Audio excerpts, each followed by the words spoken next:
Welcome to Logistics Unplugged. My name is Brian Blaylock, and I'm your host, and I'm happy to jump in today to all things logistics. So let's pull back the curtain, take a look under the hood, and have a great discussion. And I'm really excited today to have someone bringing a little magic back into the podcast today, because we're going to start right off the bat with the crystal ball coming to me from Jonathan Swart, the Senior Director of 3PL Services at Blue Grace Logistics. Jonathan, are you up for the challenge today? I think so. I think maybe future teller or magician should have been in my title, but it's okay. We'll add that next time. I'm fine with that. Let's redo it. Jonathan Swart, magician and Senior Director of 3PL Services. I like it. We're going to see if we can get that put in your business cards. That work? That might have to be approved by marketing. We'll go down that road next. Hey, listen, this is the market update. This is where we get together and we look at, in our industry, what we consider the news and the weather. But the reason we started with the crystal ball for Jonathan is we decided we're going to hold him accountable the last time he was a guest here, which he's here so much, we just got to take him off the guest list and say, family's coming home to talk. So, Jonathan, last time we said we were going to take a look the next time you showed up, and you're here, and we talked about with all the things going on in the market with DOT Safety Week coming up, July 4th, a couple weeks before Memorial Day, everything a little bit compressed. Your thoughts were that there was not likely to be, a 25% increase in capacity or reduction in capacity or demand, 25% increase in demand. I probably slipped that up and said it backwards, but I'm going to let you fix it, and I'm going to let you tell me how close you think you were. I think I was close, but, predictions and what we're looking at from indicators gave me some pretty good insight into what that was going to look like through the summer months. At the time, I think we talked last time, there was, some geopolitical events with tariffs, and we were seeing some global forwarding volumes start to really get volatile, right? Mm-hmm. Down in some areas, up in some others, really driven by trade policy. That did kind of play out the way that we thought, where we would see a slower volumes off of the West Coast, but you have your seasonal produce commodities coming in, kept everything kind of steady state.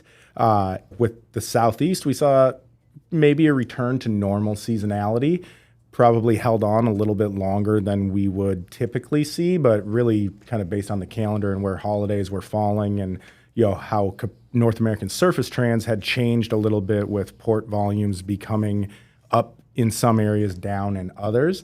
So I think it played out, right? I mean, we saw some seasonal bubbles pop up and a little bit of spot market activity pick up, but nothing wild like we've seen in the past, right? We've gone through some very volatile times in the last 5 years, but now for the last 3, it's been pretty steady state. You can kind of set your calendar to it, even though it looks like that might be the catalyst event. Oh, tariffs might be the catalyst event. Everybody's kind of waiting for that breaking point, but it just didn't come in kind of the spring of this year, and don't necessarily see it coming for the rest of 2025. So the groundhog didn't see a shadow. I did not. Okay. Well, I'm going to give that an A, Jonathan. I think you are exactly where you said we'd be, and I can't ask you for any more than that. And I know that conditions continue to change. We're going to talk about those conditions a little bit today. But I'm going to bring back something by, I don't know if I could say by popular demand, because it might just be me that wants to do this. But I found something that I was not very good at, which is the 2 freight truths and a lie. So this time I'm not going to do one, but if you're up for the challenge, I'm going to see if you can stump me and stump the listeners, and we'll sit back, we'll listen to your 2 true stories and your 1 lie. Don't put them in that order, because my brain will already be guessing that anyway. And then at the end, after we talk about kind of our news and weather report on our industry, we'll go back to it and we'll see how we did. Is that fair enough? Fair enough. You got anything for me? I'm thinking about it here. You put me on the spot. All right. I think I'm ready. So, man, you're 2 fast. truths Let's go. and a lie. All right. I'll go with, once had a coworker mistakenly dispatch a load instead of Los Angeles. It ended up in Alaska. Yikes. I once had a load of live pet food, which was crickets with wings, that the reefer malfunctioned, and they ship them a little bit chilled so that they're a little more docile. But the reefer malfunctioned, it got warm, By the time the service team arrived there to fix the reefer, the trailer was buzzing so loud, and the crickets were coming out of the exhaust in the front end of the reefer. Oh, geez. Yep. I bet that smelled awesome. Yeah, And then I once had a for-hire truck late to a shipper because they stopped a bank robbery in progress. Holy cow. That seems like too much of a setup. I don't know. Oh, man. All right. I'm not going to guess yet, but You're gonna have to think about that one. I don't think I have to think about that, but I'm going to pause anyway so we can reserve it to the end. But it seems like too much of a setup. I think you're screwing with me because you know which one I'm going to think is a bunch of crap. I don't know. All right, so now this will be the second person that I find out whether I would continue to lose at poker or not. We'll find out from Jonathan at the end. Everyone listening, put your thoughts together, and after we finish the market update today, we'll find out how good I am at reading Jonathan, and we'll find out how good the stories are. So appreciate that.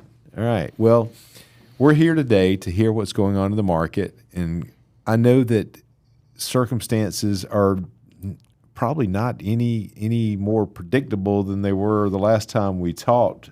Some things have been wrapped up on the tariff side, and I know we can't just ignore that. That's the 800-pound gorilla in the room, and I'm not talking about me when I say that. Let's talk about what you see out there, and if you can, put a little bit of that in context too, for whether you see any measurable effect on what we can understand based on what's going on now. Yeah. So market dynamics continue to be the same, right? We still have some tariff disruption. I think if we're looking back at this year, last time that we talked, some of that had subsided by the time we chatted or gave our update. I'm going to think we're headed to much of the same, right? There's another round of tariffs that slows the large decisions of shippers, manufacturers, importers, exporters, the companies that are going to meaningfully impact the demand side of the equation. Sure. It is very apparent to see from sitting in my seat where we look at our pipeline velocity and the deals moving forward from a value-added solutions, and we just see that grind to a halt, right? News article hits, and it brings me back to kind of the economics 101 and consumer expectations and price elasticity. Like a lot of those things come to mind, and so I think we're still in that waiting, holding, going to see where the geopolitical stuff lands, where infrastructure is going to go. I still don't see this really being a demand-driven change. Motor carriers out there are having a difficult time. Insurance costs are continuing to rise. Their operating costs are continuing to rise. One of the things that I always keep an eye on is your Class 8 truck orders. So truck orders that over 33,000 pounds, right? Okay. That's most of your over-the-road capacity falls into that. Yeah, and for sure. So while there is some promising data in Class 8 truck orders, there are seasonal patterns to that too, right? Everybody's either going to order at the end of last year to take delivery in line with kind of the spring, or they're going to start to order now for delivery Q4 into Q1. So those are up year over year. That's encouraging. It is. Depends which analysts you read and what research you look at. There's a lot of thoughts out there that it's just replenishment activity. Yeah. Because it's a very good indicator of kind of where the freight market is, just looking at used equipment, new equipment orders. Everybody remembers the cost increases that happened to trucks, trailers, high demand during COVID, couldn't manufacture anything more, lots of problems in the supply chain from an automotive standpoint. This looks like that replenishment. Because what happens is you hang on and you operate a truck and your maintenance costs get so high that you're consistently fighting downtime, you're consistently fighting maintenance issues. It can affect your service, truck breaks down, you can't recover it, all those types of things. So this looks more like that replenishment data, because if you look at the new orders with where kind of the used equipment is priced, that can be a pretty good indicator to understand that, this doesn't look like the positive indicator that maybe some had hoped for. Right. We also look, the building products industry. Nobody has really made up their mind if the spring, kind of building products peak season and obviously flatbed is one of the primary modes. used to transport those goods. We did see some tightness, but again, seasonal came right back down, right on top of some trade conversations with Canada, who supplies a lot of our lumber and things that go into new home builds. So nobody really knows if that was driven by, kind of pull forward tariff behavior, or if it's truly the economy kind of getting back on track and getting back into growth mode. Obviously, the interest rate has a big play on that, and interesting enough, seems that that is getting politicized like everything else. But I'll stay away from that subject. But still not cut yet, right? Correct. That's Everyone I know in that industry is anxiously waiting to see if that happens, because I think you do too, John. I have a lot of family and friends adjacent to that industry, and it does drive a lot for what we do. Correct. Right? Yeah, and so it's along with consumer expectations, if we see some signs of recovery, slowdown in inflation, and we get a cut, it could catapult some Q4 activity. The other thing that we're really watching is kind of inventory placement and inventory levels. The historical Q4 retail ramp up for holiday shopping, that's been fairly minimal, just as consumer behavior has changed to more e-com and inventory being placed or having more outlets, right, closer to the consumer. Before direct-to-customer delivery, it had to go to a big DC, had to go to a storefront, right? It was a little bit easier to track. So we're going to watch that very closely to see what happens, to look at what it looks like going into Q4.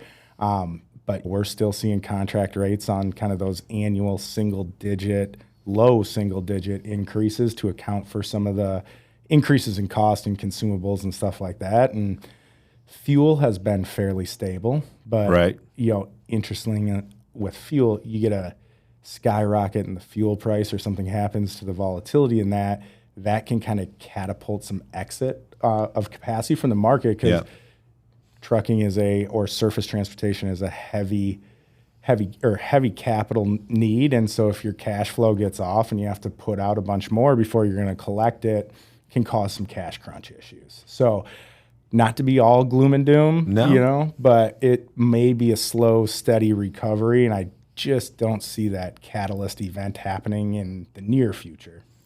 So Crystal Ball Generation 2 is continuing. You're going to make me wear this thing out. And steady and nothing extraordinarily stretching in either direction. Is that fair? That's kind of where we see. If you would have looked post-COVID days, right? Everybody was very intrigued by the number of MCs that entered the marketplace. Yeah. That exit hasn't necessarily happened at the same pace. So it's still there. Some of it has changed. Some of it is, owner-operator gets his MC, pays for insurance, is doing very well, either running the spot market or had a little easier time finding some kind of upper-end market freight. Maybe those owner-operators have gone back to driving for a company, those types of things. We've seen some of that, but overarching, we haven't seen that mass exodus of capacity that I think everybody was thinking was going to come. And throw this prediction out the window if we have a tough hurricane season or something like that, right? Those things, you remember, I'm going to date myself, 2006 financial crisis, everything in the tank. Here comes Katrina, and the devastation that it caused and the rebuilding that was needed kind of catapulted the freight market into a little bit of a recovery. Now, we don't want to see that by any means, right? But it still is out there as an event. Yeah, it happens. I mean, every single thing that happens does have an effect in it, and there's plenty of it that we're not rooting for, right? Wartime economies boom certain industries. There's all kinds of things that sometimes benefit economically from things that we do not want. Correct. Right. So our job is, fortunately, where you and I have talked about it before, we can't really have that much of an opinion. We just have to be able to be responsive and to be able to match the demand of what actually happens out there. Mm-hmm. Yeah, if we didn't have a hurricane season this year, I'd be just fine. Me and you both. Of course, we do live here in sunny and sometimes weathery Florida, right? Correct. So we may have a different feeling about that than some other areas of the country. And Jonathan, I can't say that I even disagree with you at all on where you're kind of holding your cards there. And I It's a think safe bet. Yeah, It's a safe bet. I know it, but here recently, it's just not something you can latch onto and buy into to say, hey, this is really going to drive demand forward or decrease supply, right? So it's. I want to take one more little leg of when we talk about capacity and where you're talking about some of the carriers leaving the market or the drivers leaving the market and some of the other pieces of that. I know we talked a little bit about legislation and some of the not even rule changes, but maybe some of the rule implementation that affected some of the drivers. Have you seen that is less impactful or just is not really a thing at this point? Like a lot of regulation, it takes time to see how it's going to be enforced. Yeah. And I think we're still in that pattern. There's still a lot of decisions to be made of, at the state and federal level of how strictly we're going to enforce this. What are going to be the penalties? Yes, there's maximum penalties on some of the offenses around the English language requirement of CDL holders and how the states were going to recognize, kind of grandfathered foreign CDLs into the U.S. and are they going to revoke them or do something that would drastically impact capacity? While there's definitely been some concerns around it, we haven't seen a broad form enforcement of them.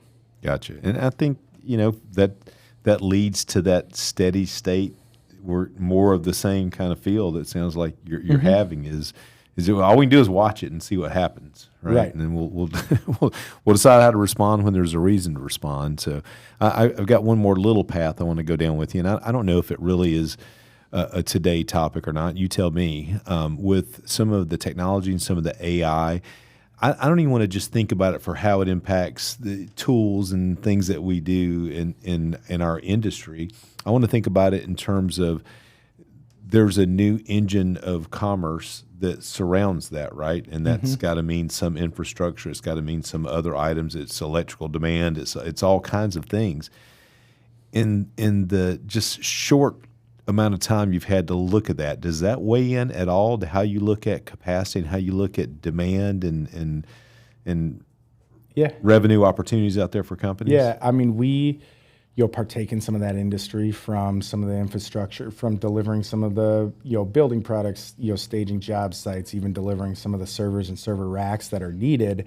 To be perfectly honest, I believe that the U.S. is behind in building out that infrastructure. If you look at kind of computing power, right, or server availability, that feels to me like the next scarce resource. Yeah. You have to build it. You have to put it out. There's other inputs that go into it, obviously, to maintaining it. So yes and no, right? There is a lot that goes into building server farms and building the support structure that some of our AI tools and the next gen is definitely going to need, but don't necessarily know if it's going to be enough to really drive us forward from an industry standpoint. So no, that's fair enough, and this will be one we can visit 6 months from now. We can see what that has changed and what it might have in front of us, but I'm always excited when we get to sit down and do this, Jonathan. I know we joke a little bit and have a little fun with this, but it is always nice to have your perspective because, and I'm going to pat you on the back a little bit, but it's usually spot on. And I want to thank you for that because it helps me understand what's going on in my little piece of the world out there too. Don't jinx this. Yeah, I know. Yeah. There's a wooden table in front of me that I am currently knocking on, just so everyone knows. That wasn't somebody trying to come in the door during the podcast. So that leaves us to maybe our last little important event. But before I get there, I had the weird thought that hit me while you and I were talking because in just some of the offline conversations we've had, you've dealt with some weird crap over the years, I got to say. And so I'm going to ask you for the strangest thing anyone's ever asked you to ship. Whether you said yes or no, I don't really care. But let's go down the road to something really different, unique, weird that you were asked to ship, and then you can tell me whether you did or not. This is not part, just so everyone knows, this is not part of our two truths and a lie that we're going to solve in a minute. Can I go with the most interesting thing versus the most weird thing? I'll take that. I'm trying to think of the weirdest thing we've ever shipped. I mean, I could probably give you two. I think I don't know. Oh, the I don't know if you guys have ever seen it. If you have little kids, you probably have. But like the touring kind of live action dinosaur like setups, right? Okay. We shipped a Triceratops on a RGN extendable because it was so big, but they wanted like it tarped, and I was like, there's no way we're gonna be able to tarp this thing, right? It's got horns and spikes, and it's just. No way. And whether you do or not, you're still scaring the crap out of everybody that rides by the thing that's on, right. on the highway. That one was probably up there, right? I just kept imagining if you've ever seen the Instagram videos of, if there's a pull behind and somebody's sleeping and they pull up behind it and act like I can just about imagine that thing going down the road. But I think actually the most interesting thing that ever shipped was a new lens for the Hubble telescope. That's pretty awesome. It was pretty cool. This was, back at a previous organization, but we had a division that kind of specialized in some odds and ends stuff. And so custom built a trailer with a suspension in it. And this is pre-Wi-Fi or live feed cameras, right? So it was a little nerve-wracking. Yeah, I would think. Yeah, and there's no replacement cost on that. There's only one, right? Correct. You don't get it there. You screwed something up, buddy. Right. Or the most minuscule chip scratch, it would have been a nightmare. Did you have second thoughts on saying yes to that load before you? I don't think I slept for 2 weeks.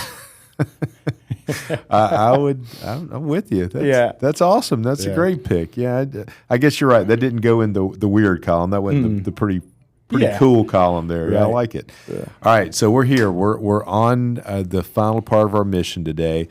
And I'm going to just briefly recap. One of these was the load that wound up in Alaska. One of these was the crickets gone wild, which I'm just envisioning the smell and the sound of that, and I'm not too happy about it.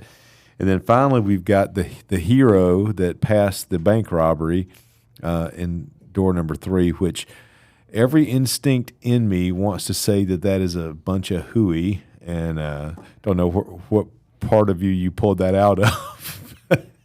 But I'm going to go against my better instincts, and I'm going to say you wouldn't do that to me. I think that the crickets are your lie and the other two are true.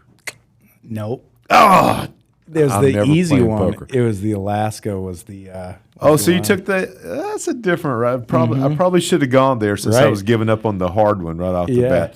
All right, so if you downloaded the podcast today, let us know how you did, and try to tell us the truth. And I won't tell you whether I think you gave a truth or a lie. Tell us whether you guessed it or not. Jonathan, my friend, as always, I love sitting down with you to talk about this stuff. Great job. Enjoyed it. Listeners, appreciate you the most. That's a wrap. We'll see you next Tuesday on Logistics Unplugged.